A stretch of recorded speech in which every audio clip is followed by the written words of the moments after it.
করেছি।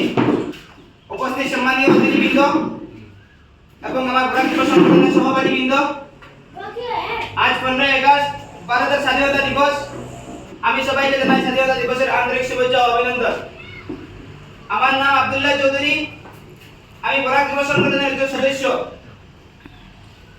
আজকের এই মহান দিনে আমাদের সামনে কিছু বলার জন্য সুযোগ পেয়ে আমি খুবই আনন্দিত।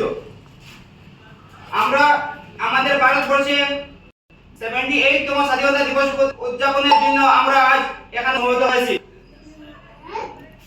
কারণ 1947 সালে ভারতে এই দিনে ভারত রাজশক্তি শাসন থেকে মুক্তি হয়। আমরা ভারতবর্ষ স্বাধীনতা লাভ করি 15 আগস্ট দিনটি প্রতিটি ভারতীয়ের জন্য অত্যন্ত সম্মান ও গর্বের। এই দিনটি আমার স্বাধীনতা সংগ্রামী এবং ভারত সকল বীর বিপ্লবী সন্তানদের কথা স্মরণ করিয়ে দেওয়া, যারা ইংরেজদের বিরুদ্ধে লড়াই করে দেশের স্বাধীনতা এনে দিয়েছেন। বিনিময়ে এসেছে আমাদের ভারতের স্বাধীনতা। আমরা স্বাধীন দেশের মাটিতে দাঁড়িয়ে আছি। আমরা চিরকৃতজ্ঞ আমাদের স্বাধীনতা সংগ্রামীদের কাছে। স্বাধীনতা দিবস শুধু আকাশে পতাকা উড়ানো নয়, এটা স্বপ্ন দেখা, শিকার অর্জন করার স্বাধীনতা সম্পর্কে।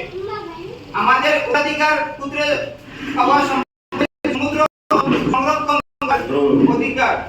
আমি একজন ভারতের হিসেবে গর্বিত এবং আমি আমার দেশকে প্রত্যাশী। জয় ভারত, জয় হিন্দ, জয় বরাক যুব সংগঠন, বন্দে মাতরম।